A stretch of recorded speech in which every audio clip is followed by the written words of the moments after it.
Electric vehicle మార్కెట్లో Bharat power హౌస్గా మారబోతోంది. China లాగే భారత్ కూడా టాప్ ప్లేయర్ అవుతుందని ప్రపంచ పెట్టుబడిదారు మార్క్ మోబియస్ అంటున్నారు. చైనా తర్వాత ఇండియా ఈ రంగంలో తిరుగులేని ఆధిపత్యాన్ని ప్రదర్శిస్తుందని ఆయన చెప్పారు. ప్రస్తుతం ఎలక్ట్రిక్ వాహనాలు ప్రపంచం దృష్టిని ఆకర్షిస్తున్నాయి. మన దేశంలో కూడా ఈవీల వినియోగం పెరుగుతోంది. 2 వీలర్లు 3 వీలర్లు రోడ్లపై పరుగులు తీస్తున్నాయి. ఈ లెక్కన రాబోయే 5 ఏళ్లలో ఈవీ మార్కెట్ ని భారత్ దున్నేస్తుంది అనడంలో సందేహం లేదు. చైనాకు సమాంతరంగా ఇండియా అతిపెద్ద ఈవీ మార్కెట్ గా అవతరించబోతోందని ప్రపంచ పెట్టుబడిదారు మార్క్ మోబియస్ అంటున్నారు. ఊహించిన దానికంటే వేగంగా ఈవీల ప్రధాన ఉత్పత్తిదారుగా భారత్ నిలుస్తుందని మోబియస్ చెబుతున్నారు. చిన్న ఈవీలతో ప్రారంభమైన భారత ప్రస్థానం ఎలక్ట్రిక్ వాహనాల మెయిన్ ప్రొడ్యూసర్ గా మారుతుందని ఆయన ఆశాభావం వ్యక్తం చేశారు.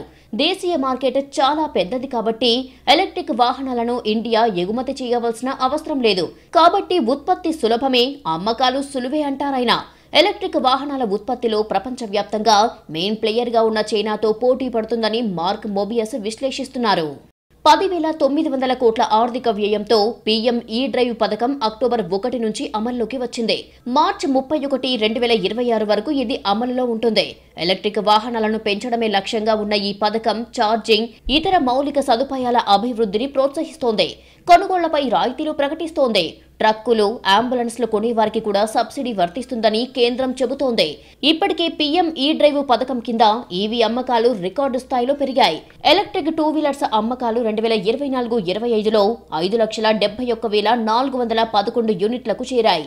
అదే సమయంలో ఎలక్ట్రిక్ 3 వీలర్ల విక్రయాలు 1,164 యూనిట్లకు రీచ్ అయ్యాయి. L5 కేటగిరీలోని ఎలక్ట్రిక్ 3 వీలర్లు 71,501 యూనిట్లను టచ్ చేశాయి. ఈ లెక్కన రాబోయే 5 ఏళ్లలో ప్రపంచ ఈవీ మార్కెట్లో భారత టాప్ ప్లేయర్ అవుతుంది అనడంలో డౌటే లేదు.